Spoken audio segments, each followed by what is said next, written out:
I'm 28 years old. I am a failed entrepreneur. I tried to escape the matrix. It's been 5 long years toiling pretty much 7 days a week. Started my own small business. I had big hopes and dreams. So after 5 years of failing to achieve a level of success that I feel I should by this age, I want to quit every day. I want to give up.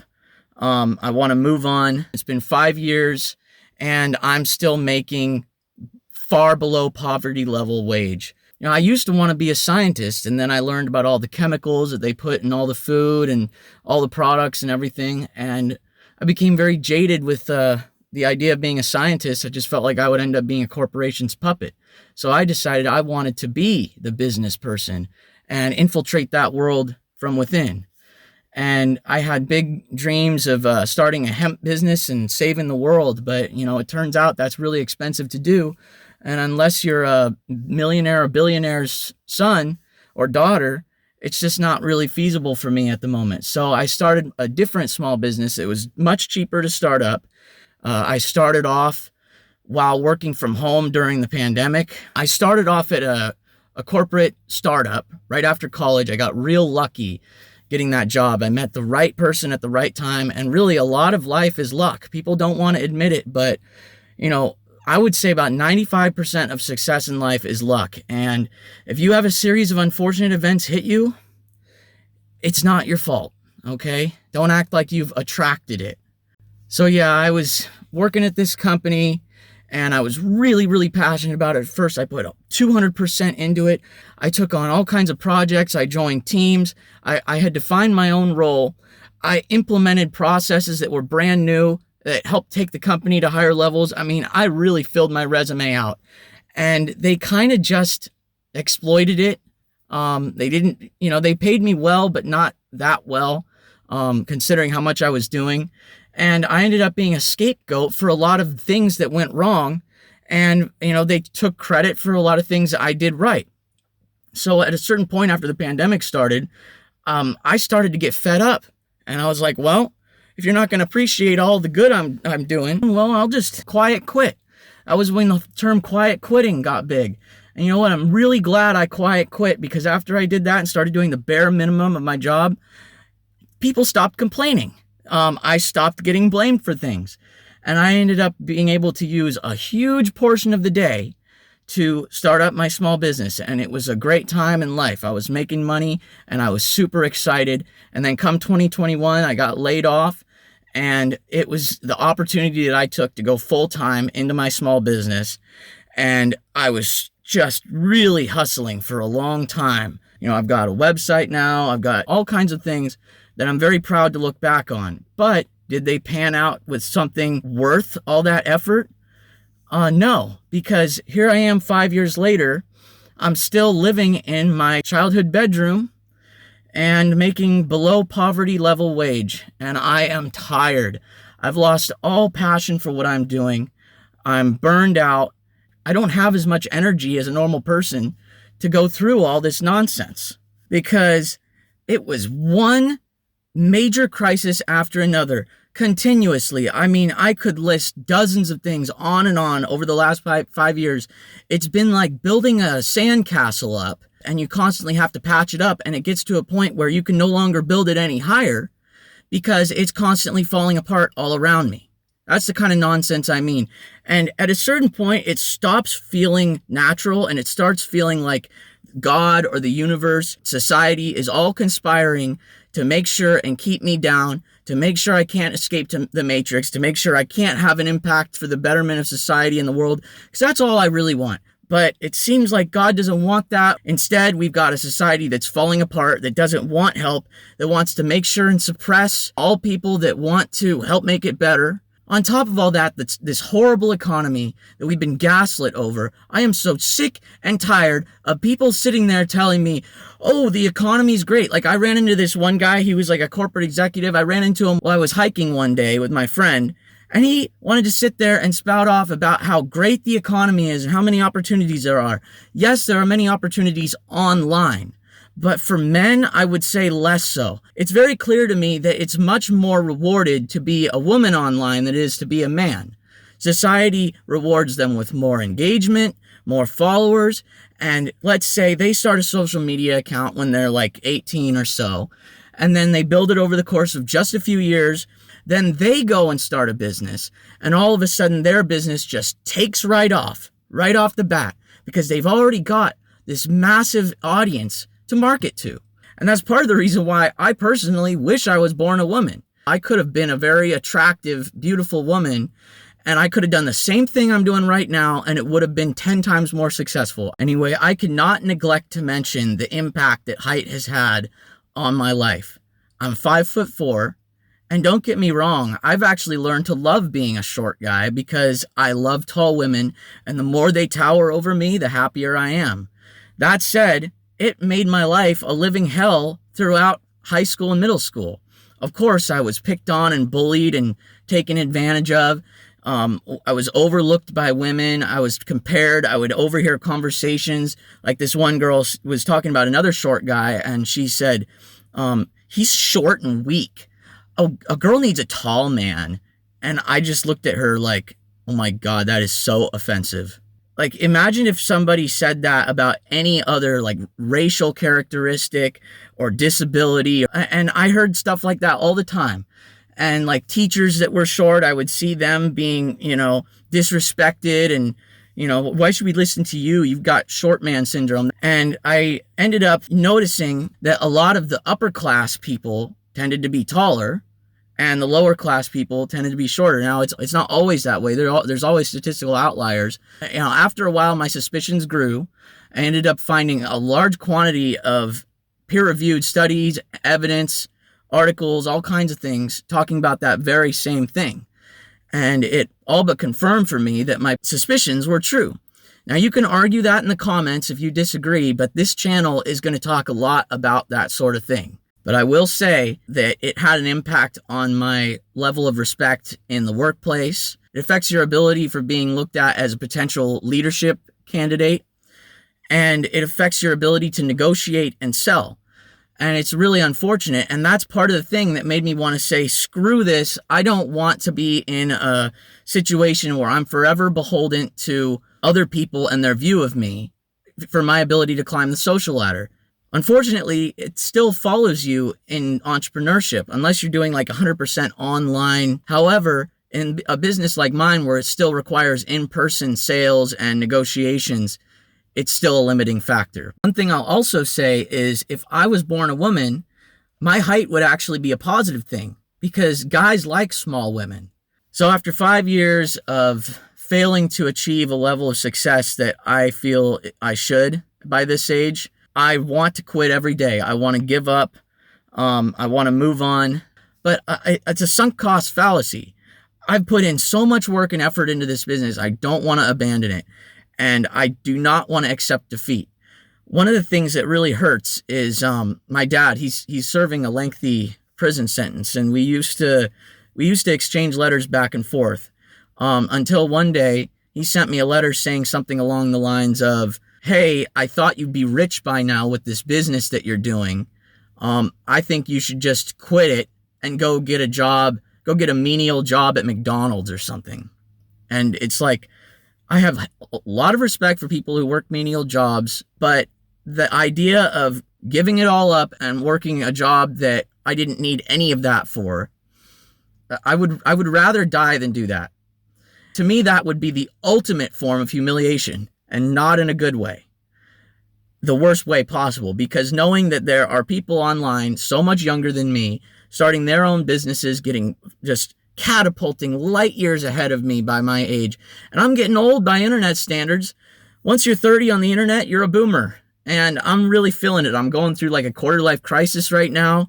Thing is, I can't really fully blame the economy. And that's what hurts most is I compare myself to these people flexing online. And I think, maybe I am just completely incompetent. But I've always got that thought in the back of my mind. And when my dad said that in his letter, it accentuated the volume of that negative voice in my head. I just always struggled with my mental health getting through life. And that's another problem with being a man is that nobody takes men's mental health seriously. They just say, suck it up and get over it and be a man. You'll see feminists on Reddit basking in joy and sadistic pleasure at the idea of men suffering. And they want to act like that and take our freedom of speech away. And that's just so hypocritical. So a lot of you guys watch a lot of content creators talk about men's issues online. Some of them seem to be people that I just can't relate to. Like, as much as I love Legion of Men, he's like a Chad, you know? He's a tall guy, he's attractive, he's married. He talks about how he started a business and within 2 years he was making six figures and making $100,000. I think he said a month at some point. And it's just like, after I heard that, it just made me feel so bad about myself. I just had to turn the video off and move on. And another one I can think of is Think Before You Sleep. Now, he is the worst one when it comes to this. Okay, my bad. The name of the YouTuber I was thinking of was What If Alt Hissed. But I will also say that Think Before You Sleep also had a similar downward trend where he started insulting his audience and acting like he was above everybody else. So I'll play a clip of it right now. A lot of people think I'm some nerd dwelling in my parents' basement, but this channel is actually a pretty complex business that I make decent money off, where this is my full-time job. I have a team which works for me, I live in my own house, I make over 6 figures a year, I drive an Audi, and I'm 6'4" tall. I have a large social network, have founded 8 different social clubs, including one for professional influencers at one point. I'm pretty satisfied with my romantic options right now, and I'm just not an incel. Why should we, as disadvantaged men, especially as short men, listen to some guy who wants to distance himself from us by saying how much better he is than us? I used to watch every video he posted, and the second I heard him say that, I was out of there. Another thing that these online influencers do is flexing. And a lot of guys like Legion of Men and content creators like that will say, hey, look, don't let these people get you down. They're not really all that successful. They're just faking it. But in the reality is, a lot of the time it is real. What hurts the most is, you know, I got really good grades. I went to college for business. I did really well. I stood out. And here I am. What do I have to show for it? There are people 10 years younger than me that are practically illiterate that are making millions of dollars online. And it's like, society does not reward the people that work hard. It rewards the people that get lucky and do the right thing at the right moment and take the right opportunity at the right time.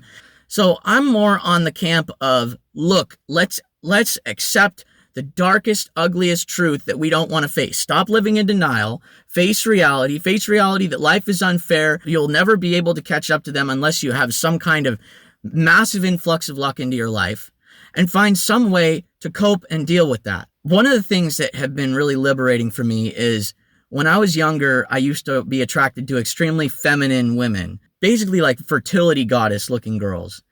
And after a while, I started to realize that, hey, I stopped growing when I was 12 years old. I was stunted by chemicals. I'm like inferior. And these women want big, strong, tall men with broad shoulders and stuff like that. So it's like, well, I can't compete with that.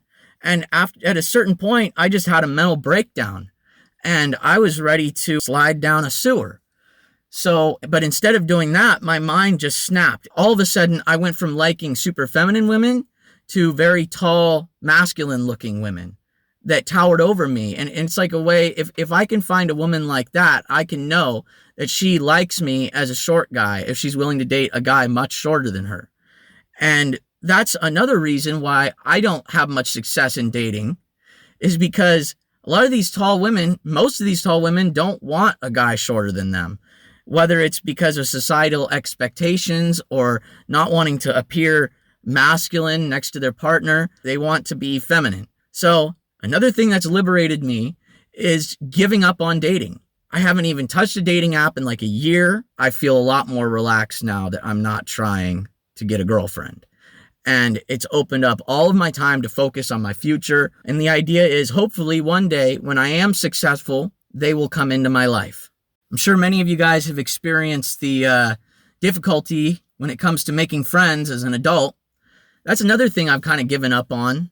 I don't have time for friends anymore. I don't get lonely anymore. I don't feel the desire to go out and do things. When it comes to my long-lasting friendships, they're just faltering. They've either moved 1,000 miles away or they've just stopped talking to me and we've just drifted apart. But it's not something that I'm hung up about, and I don't think you should be either.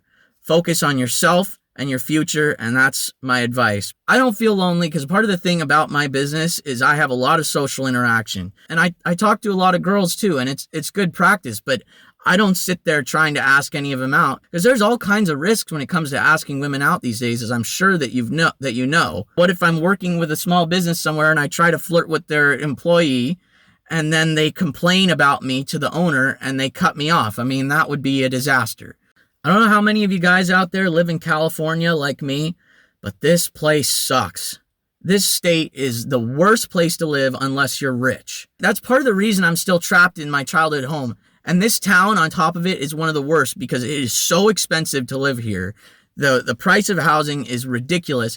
And I don't want to leave because I'm here with my grandma. She's getting dementia. And I want to be here for her because my mom is mentally ill. She's unpredictable. She's a burden for us as well. So I don't want to abandon my family because God knows how much their life is going to decline. And I might come back here to find the house in ruins because I'm the organizer around here because my grandfather passed away in 2018. And now here we are 6 years later. And if it wasn't for me filling in a lot of his shoes, things would be bad. Things would be very, very bad.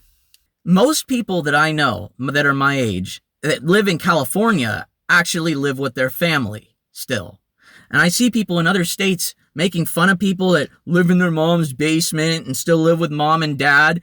And it's like, you guys out there in Missouri and Indiana and Georgia and stuff like that, you do not know the half of what it's like to live in a place like this. If you think the economy's bad where you live, you have no idea. Shops are closing left and right around here. Main Street is dying.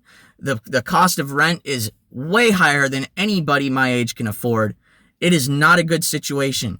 Like, most people in this town are either aging boomers or immigrants that are getting handouts because everybody else is like gone. All the women that are attractive, that are of my age, they're pretty much all taken. They're all married around here. It's very rare to find someone who's single.